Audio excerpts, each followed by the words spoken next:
Mga guys, kain po tayo.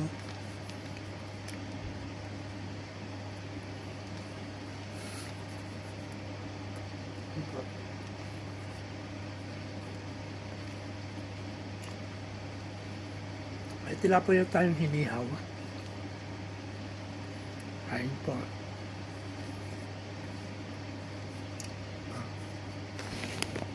Mag-ulam po tayo ng mag-ulam po tayo ng inihaw na tilapia. Ayan po. Saka may po tayo. Ayun. Yung kalta po tayong Jess po talakitok. Ayan po ulam natin ngayon mga guys. Sige, kain po tayo.